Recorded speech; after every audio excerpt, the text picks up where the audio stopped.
Hello everyone, welcome to the Daily Hindu Analysis. We've been doing this since the past 3 weeks. Started this on 25th of June, and I hope you're watching this video.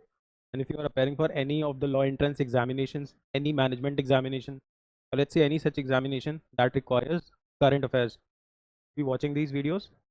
I'm making this telling all the concepts behind it, keeping CLAT, IP Madans, UT in mind. And if you're a CLAT aspirant appearing for the December attempt, please start watching these videos because last के 6 months का current affairs is very important for your examination. Mostly 90% of the questions are coming from last 6 months current affair. We have started this on 25th of June. If you're watching this today, start covering your backlogs. Make sure that you're watching the videos in 1.5 or 2. Start covering the backlogs. So chalo. Now the first page says Dhakar's resignation notified, but important questions remain. अगर आपने कल का video देखा होगा तो हमने बहुत detail के साथ, बहुत ज़्यादा डिटेल के साथ वाइस प्रेसिडेंट को समझा था. वाइस प्रेसिडेंट को क्यों समझा था? बिकॉज इंडिया के जो current vice president Jaideep Dhakad, he has given his resignation. Hence, understanding the vice president becomes important for the examination. Let us revise quickly. So, Article 63 of the Indian Constitution says there shall be a vice president. The vice president shall be the ex officio chairman of Rajya Sabha. Also, the vice president gives his resignation to the president of India. All the MPs, whether from Lok Sabha or Rajya Sabha, vote in his election. Also, in case of his removal, all the MPs. So the point to be noted is that no MLA is here. Neither the MLA has any role in vice presidential election. Also, the minimum age required to become a member, to become the vice president is 30 years, right? Because the vice president has to be a member of Rajya Sabha. At least he should be qualified enough. Although he's not a member, the vice president does not get to vote. He does not get to vote in Rajya Sabha. But in case of a tie, he has a casting vote. He can vote in a situation only once there is some sort of tie. Chalo. So isliye vice president was in news. Now, since Jaideep Dhankar ji gave his resignation to Draupadi Murmu ji, right, इसको accept कर लिया तुरंत government ने. तो यहाँ से बहुत सारे क्वेश्चंस अरोज हो रहे हैं. So lot of questions are being asked. Jagdeep Dhakad ji said that he is resigning on account of health issues. क्योंकि मंडे को जो एडवाइजरी कमेटी का मीटिंग हुआ था, he was sitting there, but Monday eve he resigned. So there was something suspicious that happened. हमें exam के लिए तो ये याद रखना है, बट फिर भी आप सुन लो क्या हुआ है. Like people are saying, like a lot of stories are evolving around this. पहला तो ये बोल रहे हैं, आपको एक हाई कोर्ट के जज हैं जस्टिस वर्मा, उनका केस याद होगा. उनके घर पे कुछ 15 करोड़ कैश मिला था. तो Jaideep Dhakad personally wanted to get removal of him, right. अब हाई कोर्ट या फिर सुप्रीम कोर्ट के जज का रिमूवल करने के लिए आपको पार्लियामेंट से रिमूवल मिलता है, पार्लियामेंट रिमूव करती है, और उसके लिए पहले एक रेजोल्यूशन लाना पड़ता है. For that either it can be initiated in the Rajya Sabha if 50 member sign, और it can also be initiated in Lok Sabha if 100 MPs sign, कि भाई हमें ये जज रिमूव करना है. फिर रिमूवल हो जाती है. अपना एक प्रोसीजर है, सम परसेंट लिख दे, some majority involve, houses pass it, तो रिमूवल हो जाता है. बट रिमूवल इनिशिएट करने के लिए you need to get this at least. बोला ये जा रहा है कि जयदीप धाकड़ ji took this 50 share, like 63 opposition के 63 people gave this consent to, एक रेजोल्यूशन दिया किसको, जयदीप धाकड़ जी को. तो इन्होंने, और वो ये चाहते थे कि अब रिमूवल स्टार्ट हो जस्टिस वर्मा का. बट जो लीडिंग पार्टी थी, पार्टी इन पावर, वो इसलिए नाराज थी कि why did Jagdeep Dhankhar took it from opposition leaders. इसीलिए आप देखोगे जब ये लेने वाले थे उससे पहले ही लोकसभा में बीजेपी के 100 MPs गए और उन्होंने ये चीज़ ओम बिरला जी को दे दी. तो यहाँ पे ईगो क्लैश हो गया जयदीप धाकड़ जी का. Also there is this news that एक क्या हुआ था आज से 2-3 महीने पहले एक सेमिनार में जयदीप धाकड़ जी ने उस अभी के जो एग्रीकल्चर मिनिस्टर है, विच इज़ शिवराज सिंह चौहान. तो Shivraj Singh Chouhan is also ex CM of Madhya Pradesh. Shivraj Singh Chouhan ji is our agricultural minister, right.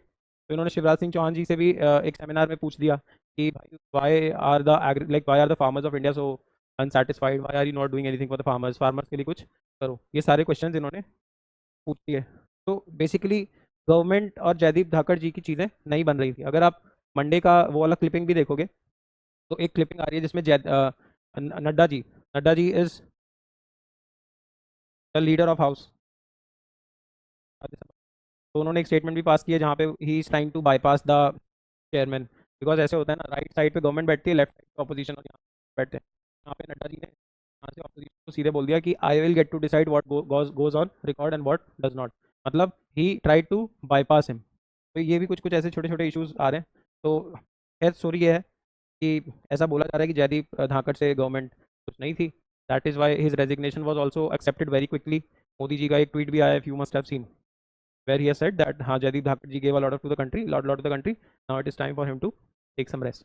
चलो, so that we have to study this part for the examination and this becomes the part of your story. चलो, इसको आप एक बार पढ़ लेंगे और समझने की कोशिश करेंगे। अच्छा, सवाल ये भी आ सकता है कि अभी वाइस प्रेसिडेंट का पोजीशन खाली है, तो ये कितने टाइम में फिल करना होगा? So the answer for this is that there is no such requirement mentioned in the constitution, it only says as soon as possible. तो सरकार को जब भी लगेगा they will try to get a vice president on board. चलो, तो what a day of 22 July, 23 July, तो what a day of 23 July. अब देखो, पहला न्यूज़ आ रहा है, CAG flags lapses worth 573 crore in Indian railways. तो यहाँ पे दो कीवर्ड्स आ गए, यहाँ पे दो कीवर्ड्स आ गए। पहला तो ये आ गया कि कैग, और दूसरा आ गया इंडियन रेलवे के बजट में कुछ लैप्सेस। भाई यही तो न्यूज़ है ना, कि कैग ने कुछ लैप्सेस फाइंड किए हैं। पहला दिमाग में सवाल आना चाहिए, कैग कैसे क्वेश्चन कर सकता है इंडियन रेलवेज पे? तो यहीं से अंडरस्टैंड दिस टॉपिक कि हमारे कॉन्स्टिट्यूशन में आर्टिकल 148 में एक बॉडी मेंशन्ड है जिसका नाम है controller and auditor general of India. अब what is the role of controller and auditor general of India? जैसे आप सबका बैंक स्टेटमेंट आपका सीए बनाता है कि आपके क्या इनकम्स हुए, है ना, क्या आपके एसेट्स हैं, क्या आपकी लाइबिलिटीज हैं, क्या देना है क्या लेना है, how much were you earning, from what sources were you earning, किस में कितना फायदा हुआ। इसी चीज़ को पैन इंडिया लेवल पे जो हमारी गवर्नमेंट ऑफ इंडिया है और जो हमारे डिफरेंट स्टेट्स की गवर्नमेंट्स हैं, डिफरेंट स्टेट्स की गवर्नमेंट है, जैसे Uttar Pradesh government, Maharashtra government, Karnataka government, तो ये जितनी भी स्टेट गवर्नमेंट्स हैं प्लस गवर्नमेंट ऑफ इंडिया, इनके हिसाब का लेखा जोखा कौन बनाता है? Controller and auditor general of India. He is elected for 6 years और 65 years in age, whichever is earlier, whichever is, मतलब देखो, जो थोड़े प्रो लोग हैं वो समझ गए होंगे, बट जो बेसिक सुन रहे हैं पहली बार वो समझो। तो let's say if I am the CAG, मेरे को 62 ईयर्स पे अपॉइंटमेंट मिली, तो मैं 65 पहले हो जाऊंगा rather than 6 years. 6 years enjoy करने के लिए मुझे 68 होना होगा, पर रिटायरमेंट एज का मिनिमम मैक्सिमम है 65। तो जो भी पहले आ जाएगा वो हो जाएगा। लेट्स से मैं 52 पे ही बन गया कैग, तो 6 years, because 6 years is earlier, तो 58 में रिटायर हो जाऊंगा। As simple as that. Now CAG is appointed by the president, हमारे अपॉइंट करते हैं कैग को, और प्रेसिडेंट किसकी एड एंड एडवाइस पे काम करते हैं? आर्टिकल 74 में साफ साफ लिखा हुआ है, PM and his council of ministers, PM and his council of ministers. Now CAG को मैं ये भी बोल सकता हूँ, he is the guardian of public purse, guardian of public purse. भाई पर्स क्या होता है? जिसमें आप अपने पैसे रखते हैं। पब्लिक पर्स क्या होता है? जहाँ सारे पैसे रखे जाते हैं, जहाँ पब्लिक के पैसे रखे जाते हैं। पब्लिक के पैसे कहाँ से आते हैं? अलग अलग टैक्सेस से, ड्यूटीज से, है ना। तो बहुत सारे तरीक़ों से पैसे आते हैं सरकार के पास। कोई चीज़ बेच दी, डिसइन्वेस्टमेंट कर दिया, कुछ लोन उठा लिया, है ना, या कहीं से टैक्स आ गया, कहीं से कोई ड्यूटी आ गई, कहीं से कुछ ग्रांट आ गया, तो the government has multiple sources to earn money from people, right. Toll वगैरह आता है। तो ये सारी चीज़ों का हिसाब कौन रखता है? कैग।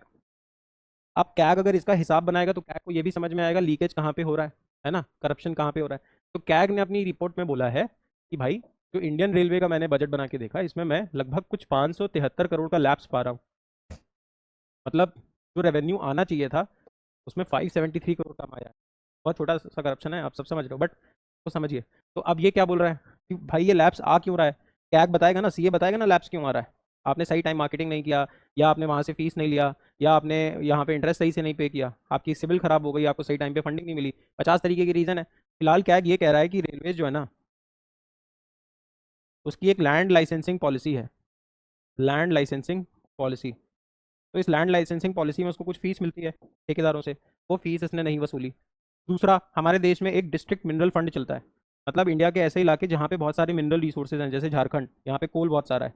तो ऐसा बोलते हैं, कंपनी जब आप कोल एक्सट्रैक्ट करेंगे तो वहाँ की लोकल जनता के लिए कुछ पैसा दो ताकि उनका विकास हो सके, उनको जॉब्स मिल सके। पैसा जाता है डिस्ट्रिक्ट मिनरल फंड में, जो डिस्ट्रिक्ट मजिस्ट्रेट के हाथ में होता है। डिस्ट्रिक्ट मिनरल फंड का कुछ पैसा अलग अलग सेक्टर्स में लगाया जाता है, कुछ पैसा रेलवेज को भी देते हैं क्योंकि रेलवे इंफ्रास्ट्रक्चर बैठाती है। तो ये पैसा यहाँ से नहीं आया, अराउंड 155 करोड़ यहाँ से नहीं आया, 148 करोड़ यहाँ से नहीं आया। मैं सिर्फ आपको बता रहा हूँ देखो लैप्सेस कैसे होते हैं। और ये बता रहे हैं ये ऑप्टिमम यूज ऑफ रिसोर्सेज नहीं कर रहे, ऑप्टिमम यूज ऑफ रिसोर्सेज नहीं कर रहे, रेलवे का इंफ्रास्ट्रक्चर वीक है। तो multiple reasons they have given, but they have said that there is a lapse of 573 crore.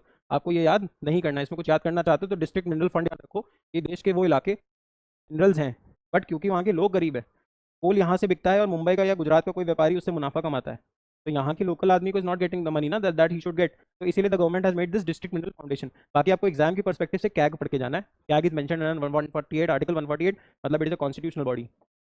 इसके बाद he looks after the accounts of both central and state government. He is appointed by the president of India, 6 or 65 years whichever is earlier. He is the guardian of public purse.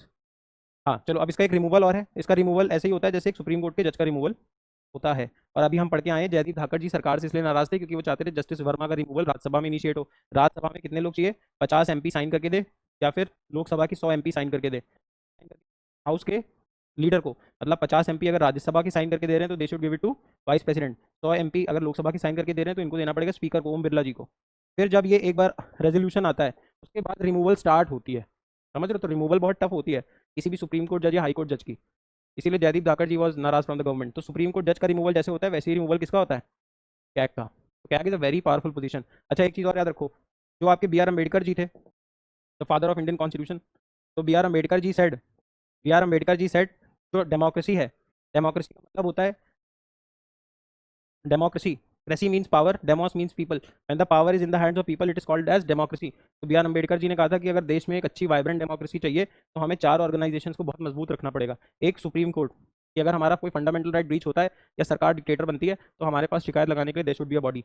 दूसरा उन्होंने कहा था election commission of India, क्योंकि जब free and fair elections होंगे everyone will get the right to contest, there would be free and fair elections without money muscle और mafia, then only our country can have vibrant democracy. तीसरा उन्होंने बोला था UPSC, if we'll have good permanent executives then ground level पे democracy को meet कर पाएंगे। And fourth he mentioned was CAG, कि कंट्रोलर एंड ऑडिटर जनरल देश का बहुत मजबूत इंस्टीट्यूशन होना चाहिए so that everything can be accounted for. So this is something which you have to read for the examination. This is something which is the current affair. You don't have to read. I was just telling you this thing so that आप CAG का importance समझें अपने देश में। चलो देखो, CAG flags lapses worth 573 crore Indian railways. अब यहाँ पे आपको समझा रखा है guardian of the public purse, फिर इसके बाद friend philosopher and philosopher to the public account committee, मतलब लोकसभा की वो कमेटी जो पैसे पे ध्यान रखती है, पब्लिक के अकाउंट्स पे ध्यान रखती है, उसका ये फ्रेंड है, गाइड और फिलोसफर है। He is also a bulwark, Ambedkar ji said he is a bulwark of democracy alongside supreme court, election commission and UPSC. Article 148 president appoint करता है, इंडिपेंडेंट ऑफिस होता है। इसका रिमूवल कैसे होता है? एक सुप्रीम कोर्ट जज की तरह होता है। इसका ओथ 3rd शेड्यूल में मेंशन्ड है, शेड्यूल पे मैंने एक पूरा स्पेसिफिक क्लास बनाया है, शेड्यूल पे हर साल 2 क्वेश्चंस आर कमिंग। तो his schedule oath is mentioned in schedule 3, है ना? तो बता रखा है, पहली शेड्यूल में आता है आपका नेम्स ऑफ यूनियन टेरिटरीज, दूसरे में सैलरी, तीसरे में ओथ, चौथे में राज्यसभा सीट्स, 5वें में एसटी एरियाज, 6ठे में ST areas pertaining to Tripura, Assam, Meghalaya and Mizoram, 7th में आपका आता है 3 लिस्ट, 8th में आता है आपका ऑफिशियल लैंग्वेजेस, 9th में आता है आपका दिस अमेंडमेंट एक्ट, 10th में एंटी डिफेक्शन लॉ, 11th में पंचायती राज, 12th में म्यूनिसिपैलिटी। प्लीज इसको देख के जाइए, हर साल 2 क्वेश्चन आते हैं। सो शेड्यूल पे there is a specific video kept in the playlist, please watch it. चलो 6 ईयर्स और 65 पे रिटायर हो जाते हैं, तो दैट इज दैट। आप एक बार इसको पढ़ सकते हैं, you should not memorise this, this is just for your explanation. Everything mentioned here has been explained to you already. Articles याद आपको नहीं करने हैं। देखिए ये तो लिखा है कि सेंटर की ऑडिट करता है, स्टेट की ऑडिट करता है, बता दिया आपको मैंने। चलो अच्छा, इसके अलावा एक और है बात, जो हमारा कैग है ना, तो अब दुनिया भर में भी बहुत सारे ऑर्गेनाइजेशन चलते हैं, है ना? तो उनका भी तो ऑडिट करेगा। अब उनका ऑडिट कोई कंट्री तो करेगा नहीं, क्योंकि वो तो ग्लोबल ऑर्गेनाइजेशन है। तो कंट्रीज़ को अलग अलग टेन्योर्स पे काम देते हैं कि 5 साल यूएस कर लेगा, 5 साल इंडिया कर लेगा। तो दुनिया में एक बॉडी है IAEA, international atomic energy agency, 1964 बनाई गई थी और वियना में इसकी हेडक्वार्टर है। ये करती क्या है? आप सबको पता है न्यूक्लियर एनर्जी का 2 यूज़ हो सकता है। आप न्यूक्लियर बॉम्ब भी बना सकते हो, आप इससे इलेक्ट्रिसिटी भी जनरेट कर सकते हो, मतलब पीसफुल पर्पस के लिए भी यूज़ कर सकते हो। अब कंट्रीज़ ये नहीं चाहती हैं कि न्यूक्लियर एनर्जी यूज़ करके ज़्यादा से ज़्यादा कंट्रीज़ के पास न्यूक्लियर बॉम्ब आ जाए। न्यूक्लियर बॉम्ब क्योंकि दुनिया में भी सिर्फ 9 कंट्रीज के पास है ना? तो इसीलिए, ताकि अब ये भी नहीं बोल सकते कि तुम न्यूक्लियर एनर्जी यूज़ करो, क्योंकि न्यूक्लियर एनर्जी से तो भाई इलेक्ट्रिसिटी जनरेट कराना है, क्योंकि न्यूक्लियर एनर्जी से जो इलेक्ट्रिसिटी जनरेट होती है उसमें पोल्यूशन नहीं होता, उससे ग्लोबल वार्मिंग नहीं होती। तो हमने एक बॉडी बना दी कि भाई तुम ध्यान रखो, दुनिया भर में जहाँ जहाँ न्यूक्लियर एनर्जी पे काम हो रहा है, अगर इलेक्ट्रिसिटी का पीसफुल यूज़ के लिए कर रहा है, तब अगर बॉम्ब बनाने का तुमको थोड़ा सा भी शक हो तो मुझे बता देना। इसीलिए तो ईरान पे अटैक करता है इसराइल। इसराइल के पास न्यूक्लियर बॉम्ब है, ईरान बनाने की ऐसा एलिगेशन लगाता है आईएईए बोलता है कि ईरान चुपचाप चुपचाप अपना न्यूक्लियर बॉम्ब भी बना रहा है। अब जिस दिन न्यूक्लियर बॉम्ब आ जाएगा ईरान के पास, उस दिन इसराइल उसकी पिटाई नहीं कर पाएगा। समझ रहे हो? इसीलिए इतना इशू है। इसीलिए आप जब ईरान इसराइल पढ़ते हैं तो IAEA जरूर पढ़ते हो, क्योंकि IAEA क्या है? Nuclear watch dog. ये एक ऐसा डॉग है जो ध्यान रखता है कि न्यूक्लियर एनर्जी का सिर्फ पीसफुल यूज़ करना बेटा। अगर तुमने नॉन पीसफुल यूज़ किया तो countries will start retaliating. Who make sure this? That is IAEA. अब आईएईए के लिए भी तो फंड जारी होता होगा, तो 2022 से 27 तक आईएईए का ऑडिट इंडिया का क्या कर रहा है? 2027 से 32 कोई और करेगा, 32 से 37 कोई और करेगा, 40 साल बाद इंडिया शायद फिर करेगा। ठीक है, चलो। ऐसे ही दुनिया में एक ऑर्गेनाइजेशन है फाओ। ये क्या करता है? दुनिया में जितनी भुखमरी है, जितने लोग भूखे हैं, गरीब हैं, उनके लिए खाना सस्ता कराने की कोशिश करता है। जैसे इंडिया भी बहुत सारा ग्रेन अफ्रीका भेजता है, किसकी मदद से? फाओ। इंडिया बहुत सारा ग्रेन अफगानिस्तान भेजता है, ईरान भेजता है, किसकी मदद से? फाओ। तो दुनिया में फूड को ये अफोर्डेबल, एक्सेसिबल और अवेलेबल कराने की कोशिश करता है। कौन? फाओ। फाओ की हेडक्वार्टर कहाँ है? रोम में। अब फाओ का भी ऑडिट होता है, दुनिया भर से सामान आ रहा है। तो 2020 से लेकर 25 तक हमने इसका ऑडिट किया। 25 से 30 देखो, अब हमको किसने रिप्लेस कर लिया? फिलीपींस ने। किसने रिप्लेस कर लिया? Philippines. Philippines is a country, पर फिलीपींस को भी रिप्लेस कर लेगा।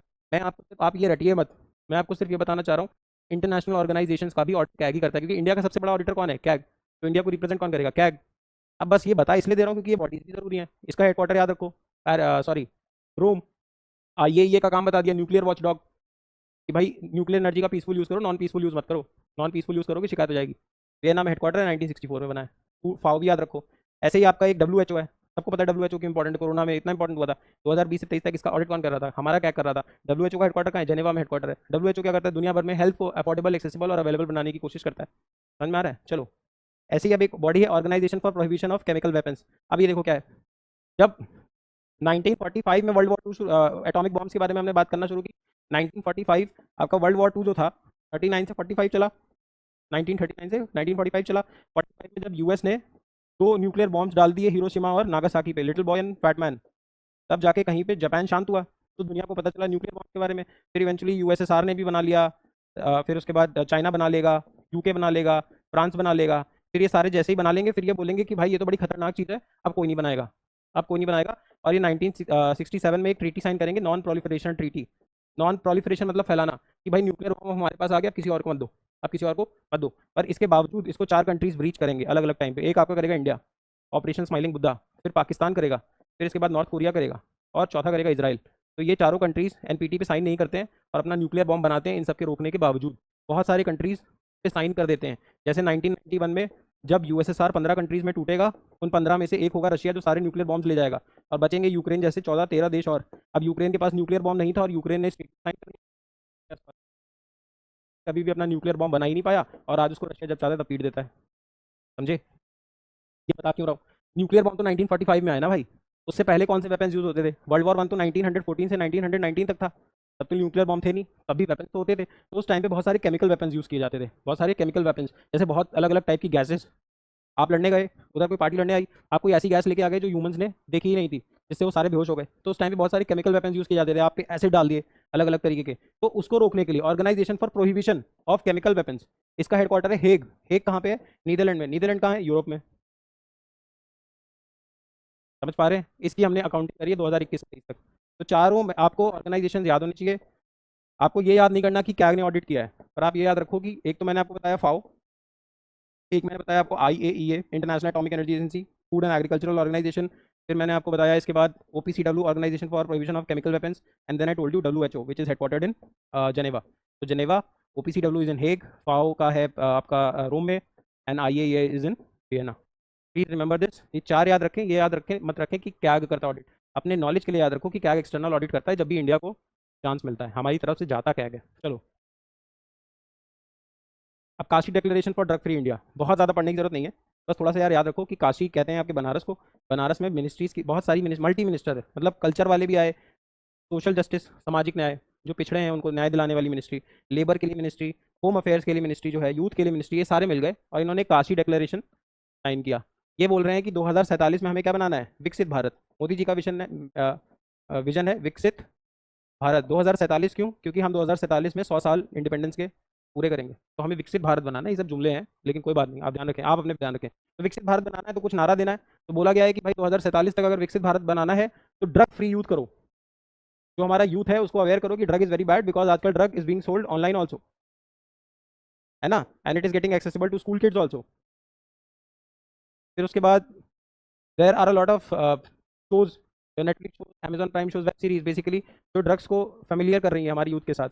मतलब लाइक हमारे एज पे it was not that popular, right, but now you are watching it on pop culture. आपको, आप नहीं जानोगे, आप स्क्रीन पे देख लोगे। तो people are getting inquisitive about it, right. फिर इसके बाद there are lot of sleeper cells, है ना। तो ये सारी वजहों से हमको ड्रग ड्रग मेनेस के अगेंस्ट फाइट करना है, ड्रग मेनेस। अब देखो, ये तो याद करने की जरूरत नहीं है, बस याद रखो काशी डिक्लेरेशन किसके लिए आई है, ड्रग्स को कम करने के लिए। यहाँ से सीखना है तो let us learn very quickly. याद रखेंगे आप कैग, ये फिर आप वाइस प्रेसिडेंट, दूसरा आप याद रखोगे कैग, तीसरा आप यहाँ पे एक टॉपिक आप थोड़ा और समझेंगे which is the drug menace of India.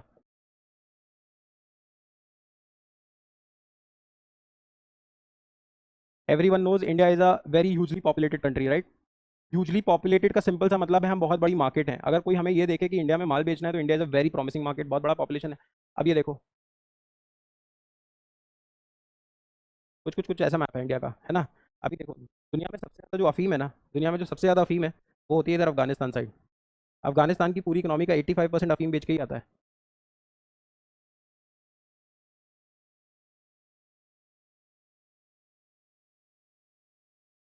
85% जो अफगानिस्तान की इकोनॉमी है वो किससे चलती है, ओपीएम से। अब आप यहाँ पे नोटिस करोगे एक यहाँ पे इस तरीके का स्ट्रक्चर बन रहा है। पाकिस्तान, अफगानिस्तान और इंडिया को मिलाओगे तो एक इस तरीके का स्ट्रक्चर बनेगा। This is called as golden crescent. क्यों? यूजुअली जब 90s में इंडिया में ड्रग फैला बहुत ज़्यादा, तब होता क्या था कि जो रशियंस थे, यूएसएसआर के लोग थे, वो अफगानिस्तान से हार गए थे। और अफगानीज के अफगानिस्तान से जो लड़ रहे थे वो वहाँ के लोकल कहलाते थे मुजाहिदीन। तो मुजाहिदीन ने क्या किया, यूएस ने इनको ट्रेन किया था ताकि वो यूएसएसआर को हरा दें, क्योंकि यूएस और यूएसएसआर में तो कोल्ड वॉर चल रही थी। तो जब इन्होंने इनको हरा दिया तो यूएसएसआर चला गया। अब जब यूएसएसआर चला गया तो यूएस को कोई इंटरेस्ट यहाँ पे रहा नहीं। अभी जो थे ये हो गए अनएम्प्लॉयड। अब यहाँ पे पाकिस्तान का जो आईएसआई है वो एक्टिव हो जाएगा। पाकिस्तान का आईएसआई इनको अप्रोच करेगा। अब ये अनएम्प्लॉयड यूथ है और इसकी इकोनॉमी में क्या होता है, ओपीएम, और इसको गोली चलाने आता है। तो अब पाकिस्तान कहेगा कि तुम मुझको ओपीएम सेल करो, तुम मुझको क्या सेल करो, ओपीएम। बदले में मैं तुमको नौकरी दूंगा। क्या नौकरी दूंगा, तुम जाके कश्मीर में टेररिज्म करो। अब इसको क्योंकि गोली चलानी तो आती थी, तो इसको स्किल तो आती थी, तो ही गॉट वर्क। सेकेंडली उसकी जो खेती हो रही थी ओपीएम की, उसकी मार्केट मिल गई, वो खरीद भी रहे थे। तो जो अफगानी मुजाहिदीन था इसको एक तो वर्क मिल गया था।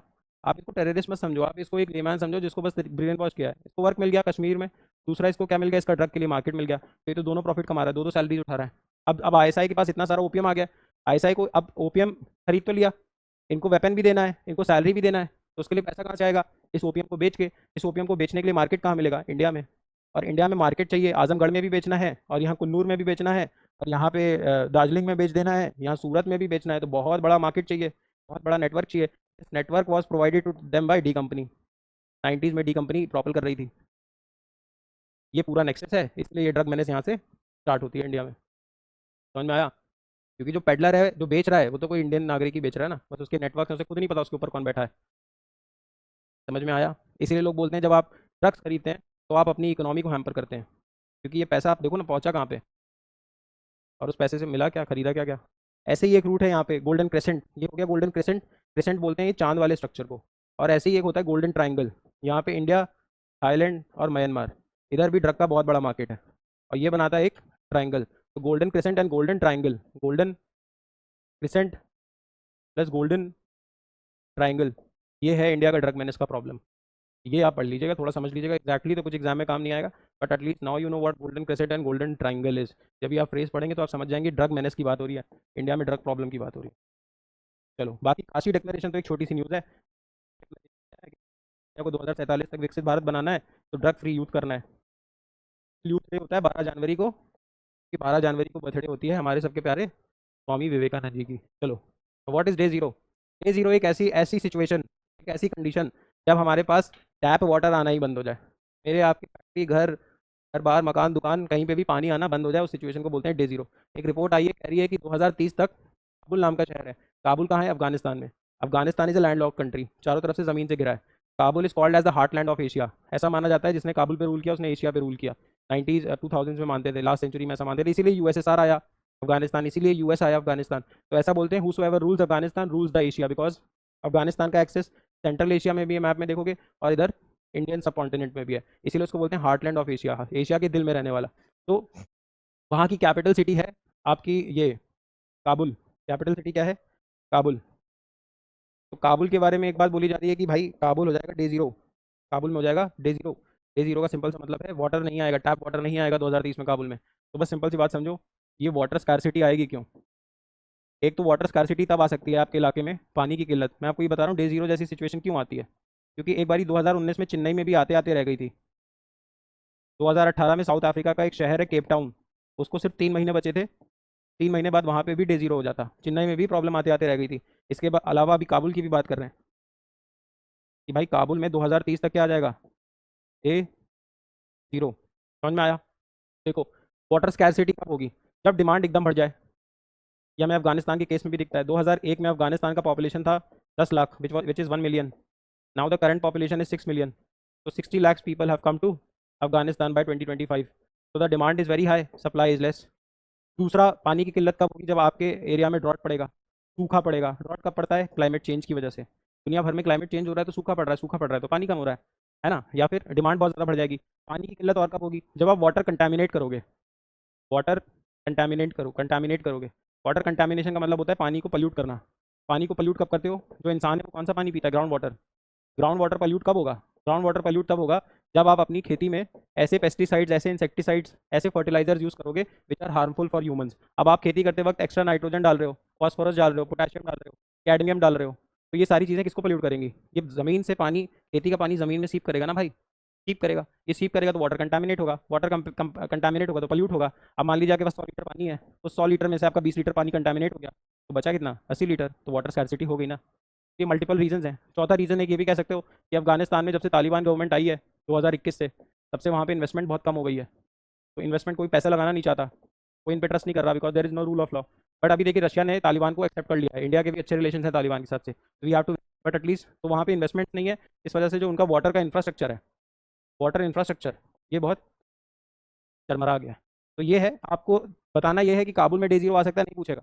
बट डे जीरो जानो, डे जीरो सिचुएशन को कहते हैं जब आपके पास टैप वाटर, सिटी में टैप वाटर बिल्कुल नेग्लिजिबल हो या नियर टू जीरो हो, पानी ही नहीं बचा शहर में डायरेक्टली कि वो नल से आ सके। समझ में आ रहे हैं? Situation is very tough. क्यों डे जीरो आ सकता है, ये सिचुएशन जहाँ फिट हो जाएगी वहाँ जाएगा। आप अपने यहाँ इंडिया में पानी बहुत ज़्यादा कंटामिनेट करिए, क्लाइमेट चेंज कराइए, डिमांड एक्सेस बढ़ाइए, पानी की किल्लत होगी। आप किसी स्लम को उठा के देखो, स्लम में क्या होता है, ये सारी सिचुएशंस बैठ रही होती हैं। लोग ज़्यादा है, पानी कम है, डिमांड ज़्यादा है। इसके बाद लोग वहाँ इंफ्रास्ट्रक्चर कंपनीज लगाना नहीं चाहती, पता चला सरकार ने वहाँ पे कुछ लगाया भी तो तोड़ के भाग गए, तो इंफ्रास्ट्रक्चर नहीं मिल रहा, सब चीज़ें फिक्स हो जाती हैं। थिंक एक्ट ग्लोबल, ये बात कुछ वजह से बोली जाती है। सोचिए लो लेवल पे सेम सिचुएशंस बैठ रही होंगी, वाटर क्लाइमेट चेंज का सर उस पर भी पड़ेगा। अब वाटर कंटामिनेशन वहाँ पे ज़्यादा होगी, पानी गंदा ज़्यादा होता है, इसलिए वहाँ वाटर स्कार्सिटी का प्रॉब्लम ज़्यादा होता है। चलो, ये हो गया, आप इसको पढ़ लेंगे। और अगर आपको पीडीएफ चाहिए तो please you should go to the Telegram channel, और you can also go to our app and take this PDF. देखिए केप टाउन चेन्नई का रेफरेंस मैंने आपको दिया, फैक्टर्स क्या होते हैं मैंने आपको सारे बता दिए, तो आप इसको एक बार पढ़ लेना। अब ये ग्रुप ऑफ फ्रेंड्स क्या है, इसको समझो।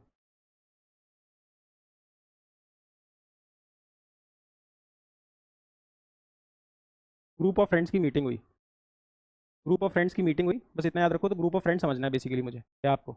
अब दुनिया भर में बहुत सारे इश्यूज होते रहते हैं, दुनिया भर में बहुत सारे इश्यूज होते रहते हैं। जैसे आपका ये इसराइल वाला इशू है, तो आप कई जगह पे क्या होता है, यूएन को अपनी फोर्स भेजनी पड़ती है। कि आपको भी पता है फोर्स का काम हमेशा मारना नहीं होता, फोर्स का काम हमेशा ऑफेंसिव नहीं होता, कभी कभी डिफेंसिव भी होता है। कभी कभी आप अपने सेल्फ डिफेंस में भी चीज़ें करते हो, क्योंकि आपका काम है पीस कीपिंग, आपको शांति बना के रखनी है, पीस कीपिंग, पीस कीपिंग, आपको सिक्योरिटी रखनी है। तो आपको पीस कीपिंग और सिक्योरिटी इंटैक्ट अगर रखनी है तो आपको चाहिए सेल्फ डिफेंस, तो आप मारपीट, थोड़ी बहुत फोर्स तो चाहिए। तो यूएन का कोई कंट्री तो है नहीं, तो कहाँ से लाएगी फोर्स। तो यूएन दुनिया भर के देशों से बोलती है प्लीज़ आप अपने पर्सनल्स भेजिए। अच्छा, कंट्रीज़ क्यों भेजेंगी उनको, देखो यार इंडिया जैसे कंट्रीज़ में वैसे ही बहुत सारी अनएम्प्लॉयमेंट, तो लोग सोचते हैं भेज दो चलो नौकरी लगी। तो अनएम्प्लॉयमेंट एक तो है, और दूसरा प्लीज़ इसको गलत वे में मत लें, पेट्रियाटिज्म तो है ही, तो जा रहा है लड़ने, वो हमारे लिए इतना कुछ कर रहा है, देश दुनिया में शांति बना रहा है, तो पेट्रियाटिज्म को भी हल्के में मत लें। बट अभी समझिए गरीब कंट्रीज़ ही भेज रही हैं। बांग्लादेश सबसे ज़्यादा कंट्रीब्यूट करता है, उसके बाद इंडिया करता है, फिर नेपाल करता है। तो आप समझ पा रहे हैं मैं कहना क्या चाह रहा हूँ। तो ये पीस कीपिंग में भेज देते हैं कि भैया जाओ, और दुनिया भर में जहाँ भी शांति है वहाँ यूएन की तरफ से खड़े हो जाओ। तो हाँ, तो अब कंट्रीज़ क्यों भेजेंगे। अच्छा, तीसरा, कंट्रीज़ के रिलेशंस अच्छे होते हैं ना, एक गुडविल बनती है कि भाई देखो इंडिया सबसे ज़्यादा लोग पीस कीपिंग में भेज रहा है, तो दुनिया में इंडिया एक वर्ल्ड पीस चाहता है, या वर्ल्ड पीस चाहता है। ये हमारे कॉन्स्टिट्यूशन के आर्टिकल 51 में भी मैंशनड है। तो इंडिया वर्ल्ड पीस चाहता है, इसीलिए हम इसमें बहुत ज़्यादा कंट्रीब्यूट करते हैं। अब ये जो इतनी बातें तुम कर रहे हो, ये बताओ बात कर किसकी रहे हो। देखो यूएन की जो फोर्स है उसको बोलते हैं United Nation peace keeping force, United Nations piece keeping force. United nation की वो फोर्स जो पीस बना के रखेगी, इसको ब्लू हेलमेट्स नाम से बोलते हैं। क्यों? क्योंकि इनकी यूनिफॉर्म ब्लू कलर की होती है और ब्लू कलर का इन्होंने हेलमेट लगाया होता है। इनका काम क्या है? दुनिया भर में सिक्योरिटी और स्टेबिलिटी बना के रखना, सिक्योरिटी, स्टेबिलिटी और साथ साथ पीस, ये तीनों बना के रखना। तो ये कश्मीर में कुछ टाइम डिप्लॉय हुए थे। अभी आप इसराइल वाला जो गाजा पट्टी है, उधर इसराइल वाला इशू देखोगे, वहाँ पे भी ये लोग एम्प्लॉयड हैं। फिर इसके बाद अफ्रीका के बहुत सारे रीजन जहाँ पे डिस्प्यूट्स हैं, है ना, रवांडा, कॉन्गो, यहाँ पे भी ये लोग एम्प्लॉयड हैं। तो अब क्या हुआ? एक बॉडी है यूनाइटेड नेशन सिक्योरिटी काउंसिल, सबसे पावरफुल बॉडी, जिसमें 5 परमानेंट मेंबर्स हैं, 10 नॉन परमानेंट मेंबर्स हैं। 2022 के आसपास क्या इसका चेयरमैन बन गया था। तो रोटेशन से बनते हैं, उसमें मोदी जी का कोई रोल नहीं है। मैं मोदी जी से कुछ छीन नहीं रहा हूँ, बट प्रचार ऐसे किया है, मोदी जी ने किया है। वो अगर कोई भी होता तो बनता, रोटेशन से बनते हैं। तो यूनाइटेड नेशन सिक्योरिटी काउंसिल ने बोला कि भाई यार, इसमें हम अपने इतने सारे पर्सनल्स भेजते हैं, उनको तो मार देते हो, क्यों? क्योंकि इनको ना अटैक करने का राइट नहीं दिया है। इनके पास सिर्फ और सिर्फ सेल्फ डिफेंस है। अब सेल्फ डिफेंस में होता है, जहाँ पे भी डिस्प्यूट होता है, लोग इनको ही मारने लगते हैं। अब ये पहले मार नहीं सकते, तो कई बार सेल्फ डिफेंस, दूसरी बार रिटेलिएट करने के चक्कर में इनकी डेथ हो जाती है। अब डेथ हो जाती है तो इनकी जिम्मेदारी कोई लेता ही नहीं है, कोई कंट्री तो है नहीं इनकी तरफ से। तो इंडिया ने बोला कि भाई हम एक ग्रुप ऑफ फ्रेंड्स नाम का ग्रुप बना रहे हैं, इसमें 40 कंट्रीज हैं अभी। ये सारे एडवोकेट करने लगे कि ये जो United Nation peace keeping force में जो हमारे जवान जाते हैं ना, जो हमारे सोल्जर्स जाते हैं, जिनको आप ब्लू हेलमेट बोलते हो, प्लीज़ उनकी लाइफ की भी केयर करें। और अगर ऐसी सिचुएशन हो जहाँ उनकी डेथ हो रही हो, तो जिस कंट्री में वो हो, तो ये सब मिलके उन पे कुछ ना कुछ कार्रवाई करो। होना जाना कुछ नहीं है, बातें हैं, लेकिन प्लीज़ समझिए, अब इंडिया बोल रहा है तो बोल रहा है। आप याद रखो, United Nation peace keeping force, also called as blue helmets. और ये फोर्स किसकी है? यूएन की। चलो, तो आप पढ़ लेंगे, तो पढ़ लोगे, पढ़ लोगे, पढ़ लोगे।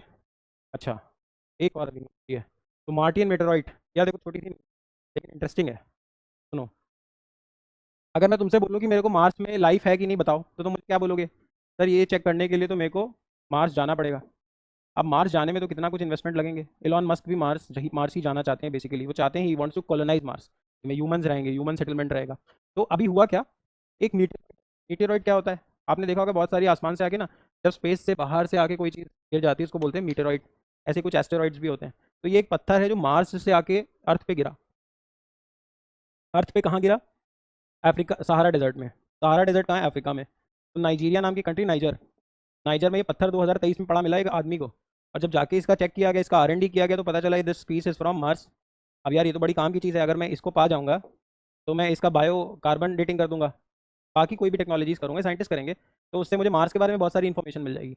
तो अब इस पत्थर का ना, कल परसों में ऑप्शन हुआ, और इस पत्थर का नाम रखा गया है ये NWA 167888। याद रखोगे आप, ये कहाँ से आया? मार्स से। और ये लगभग 25 किलो का है। मार्स से अब तक ऐसा नहीं आए, नहीं आपके मेटेरॉइड्स आए हैं, लेकिन ये सबसे भारी आया है। सैंपल बड़ा है, तो इस पर काम ज़्यादा किया जा सकता है। कहाँ मिला?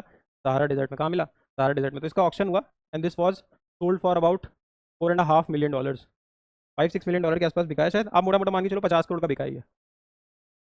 आप इसका नाम याद रखोगे। मैंने आपको सिग्निफिकेंस बता दिया कि क्यों ज़रूरी है, और ये क्यों 50 करोड़ का आखिर खरीद रहा है कोई। हाँ देखिए, $5 million, तो अगर 90 रुपये मान लूँ मैं डॉलर का, तो 45 करोड़ का बिका है। चलो, अच्छा, अब एक और है, इंटरनेशनल मून डे। ये भी पढ़ लें। चलिए, कल 20 जुलाई को बनाया गया इंटरनेशनल मून डे। क्यों बनाया गया? क्योंकि दुनिया में वर्ल्ड वॉर 2 के बाद US और USSR की लड़ाई चली, और दोनों कोल्ड वॉर करने लगे। कोल्ड वॉर करने के बाद दोनों में पंगा हुआ कि अलग अलग सेक्टर्स में who will win the race. तो स्पेस रेस भी लगी कि स्पेस में सबसे आगे कौन जाएगा। तो स्पेस में सबसे पहले जाने वाला कंट्री बना रशिया। रशिया स्पेस में पहले जाने वाला कंट्री बना, उसने अपने शटल का नाम रखा स्पुतनिक। इसीलिए जब रशिया ने कोविड वैक्सीन सबसे पहले बनाई, तो उसका नाम भी रखा Sputnik, to show its dominance.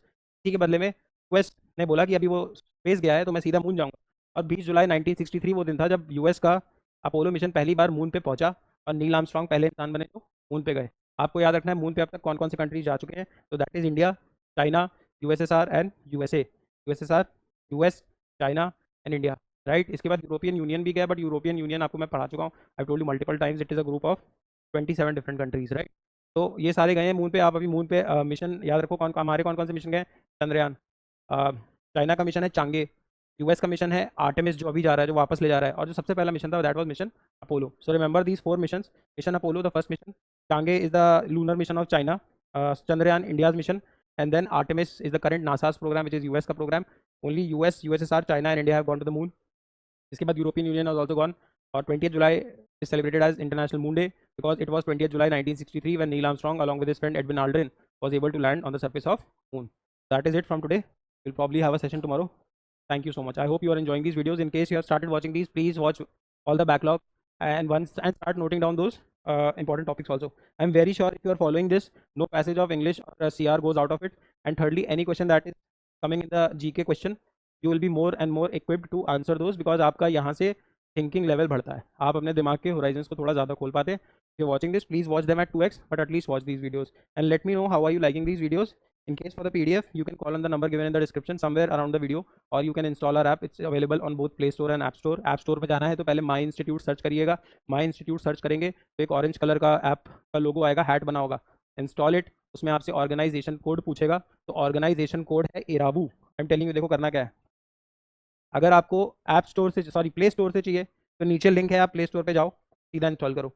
App store पे चाहिए तो करना क्या है, ऐप स्टोर पे सर्च करो my institute. My institute search करोगे तो you will find this orange colour logo और रेड कलर लोगो जिसमें एक हैट बनी हुई है. आप इसको इंस्टॉल कर लीजिए अपने ऐप स्टोर पे. उसके बाद जैसे ही आप ये इंस्टॉल करोगे आपसे यहाँ पूछता है ऑर्गेनाइजेशन कोड. ऑर्गेनाइजेशन कोड पूछता है, वैसे ही आप वहाँ पे लिखिए इरावू. आप इरावू लिखते ही आपको लेवल अप की ऐप एक्सेस हो जाएगी and you can start watching lectures. For now, that is it. I'll probably meet you tomorrow. Thank you.